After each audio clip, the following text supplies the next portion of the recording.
अस्सलाम वालेकुम जी, welcome to our YouTube channel Pini talkies. आपका दोस्त उमैद आपके साथ। जी हाँ दोस्तों, पूरे पाकिस्तान में पाकिस्तान वर्सेस ऑस्ट्रेलिया पहले ओडीआई मैच के बाद हर गली में, हर महल्ले में, हर गांव में, हर शहर में इस वक्त ये डिबेट हो रही है कि भाई हमने world cup, ODI world cup south Africa में खेलना है, जहां पर तेज पिचेस होती हैं, एक्स्ट्रा बाउंस होता है, फास्ट बॉलर्स को सपोर्ट मिलती है।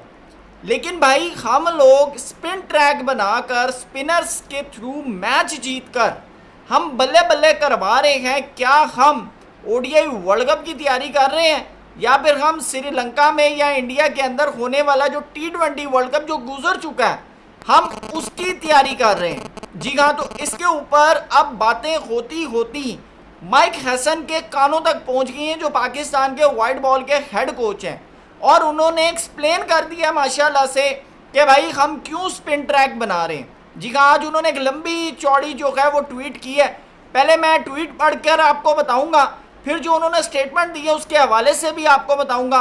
साथ राशिद लतीफ़ साहब ने कहा है कि बाबर ने ऑस्ट्रेलिया के खिलाफ जो इनिंग खेली है ना भाई, वो एक क्लब लेवल के प्लेयर की इनिंग है, क्लब लेवल के प्लेयर की इनिंग है। राशिद लतीफ़ साहब कह रहे हैं, क्यों उन्होंने ये बात की है ये भी आपके सामने रखेंगे।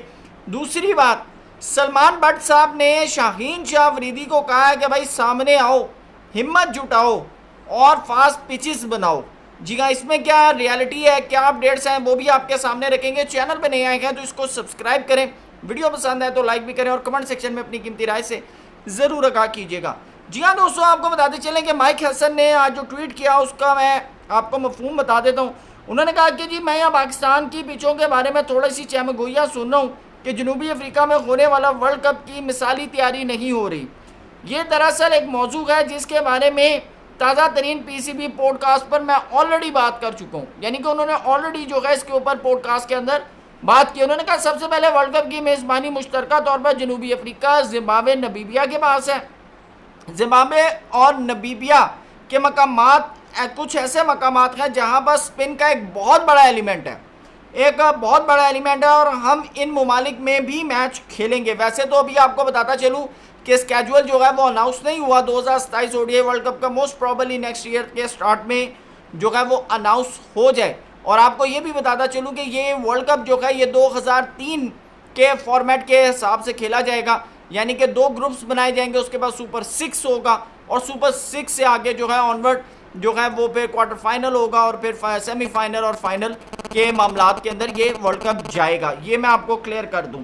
साथ उन्होंने कहा जनूबी अफ्रीका में तमाम पिचों के तेज़ और बाउंसी होने का अफसाना बिल्कुल दुरुस्त नहीं है।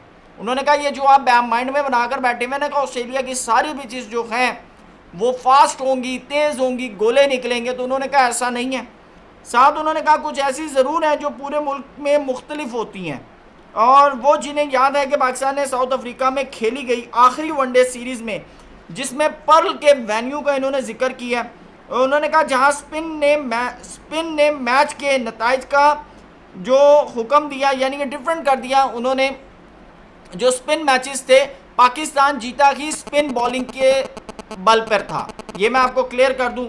और उन्होंने कहा कि मुकाबले और अगले 18 महीनों की मुख्तलिफ हालात की तैयारी के लिए इस्तेमाल करेंगे, यानी कि उन्होंने कहा कि जी हम जो अगले 18 महीने हैं ना तो उसमें हम डिफरेंट किस्म की जो है वो तैयारी करेंगे, डिफरेंट एलिमेंट्स के ऊपर काम करेंगे। अब मैं ज़रा साउथ अफ्रीका टूर पे चला जाता हूँ।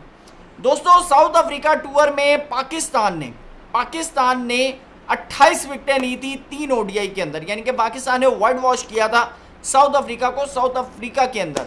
और मज़े की बात आपको बताऊँ, उन 28 में से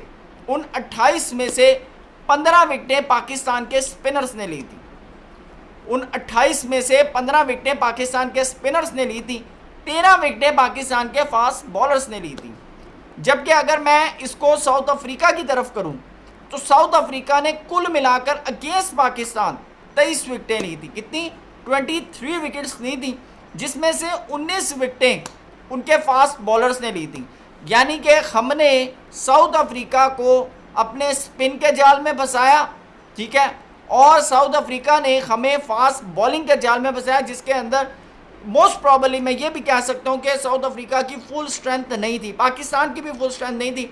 पाकिस्तान के अंदर भी यंगस्टर्स को हमने डेब्यू वगैरह करवाया था, लेकिन उसके बावजूद पाकिस्तान की अगर मैं बॉलिंग की रेशो रखूँ तो वो अप्रॉक्सीमेटली 55-45 बनती है कि पाकिस्तान के स्पिनर्स ने 55% जो है वो जादू दिखाया, लेकिन 45% जो है वो पाकिस्तान के फास्ट बॉलिंग का एज रहा। लेकिन मेरा यहाँ पर एक सवाल है, मैं जिम्बाब्वे पर भी आता हूँ, लेकिन मेरा यहाँ पर एक पर्सनल सवाल है कि क्या आप 50 ओवरों में से या 45 ओवरों में से 11.1 ओवर फास्ट बॉलर से करवाएंगे और बाकी के जो 34 ओवर हैं क्या वो आप स्पिनर से करवाएंगे?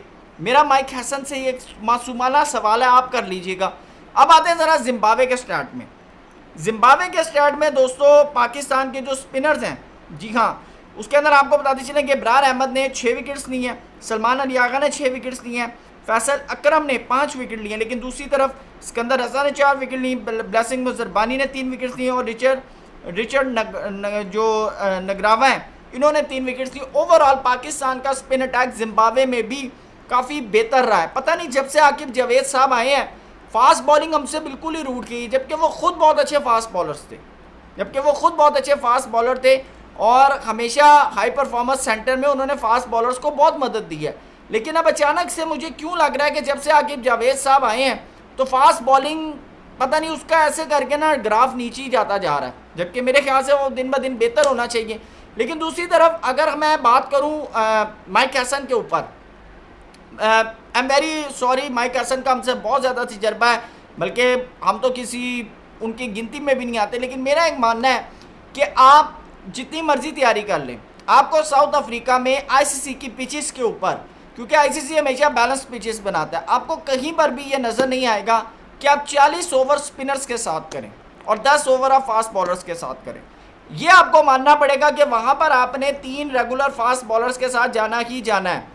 तकरीबन 30 से 35 ओवर आपको फास्ट बॉलर से करवाने हैं और उसके बाद बाकी के जो रिमेनिंग 15 है वो प्रिसाइम भी कर लेंगे, सलमान अली आगा भी कर लेंगे, मास सदाकत भी आपके पास ऑप्शन है, उसके बाद फिर शदाब खान भी आपके पास है, सुफियान मुकीम को अगर आप रखते हैं तो वो भी ऑप्शन है, इब्रार आपके पास ऑप्शन होंगे। लेकिन आप अगर ये बात माइंड में रख रहे हैं कि हम 30, 40, 35 ओवर स्पिनर्स के ऊपर करवाएंगे और बाकी के 10-15 ओवर जो है वो फास्ट बॉलर्स करेंगे, तो I am very sorry to say मैं आपकी इस मिथ से, आपकी इस थॉट से, आपकी इन बातों से टोटली डिसएग्री करता हूँ।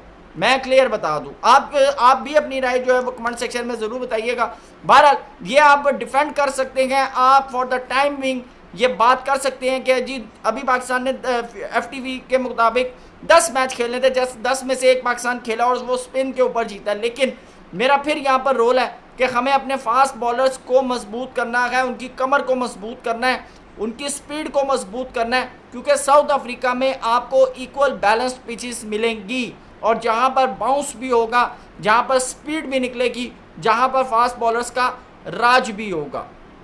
अब आते हैं जी राशिद लतीफ़ साहब के ऊपर। राशिद लतीफ़ साहब कहते हैं कि बाबर आजम ने जो ऑस्ट्रेलिया के खिलाफ इनिंग खेली है ये क्लब लेवल के प्लेयर की इनिंग है। मेरा मानना है कि भाई बाबर को जीने दो, बाबर को जीने दें, बाबर जिस तरह खेल रहा है भाई उसको खेलने दे, मैं हाथ जोड़ रहा हूँ।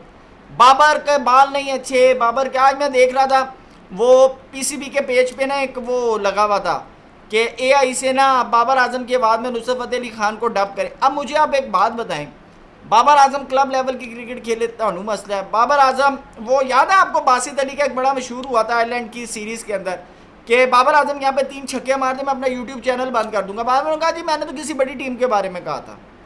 तो ये मासूफ ना ये जो पाकिस्तान के जो फॉर्मर प्लेयर हैं ना, जो लेजेंड्स हैं, मैं बड़ा वेरी क्लियर बताऊँ कि राशिद लतीफ़ साहब इस तरह की तनकीद नहीं करते, लेकिन बाज़ औक़ात कर देता है, बंदा बहक जाता है।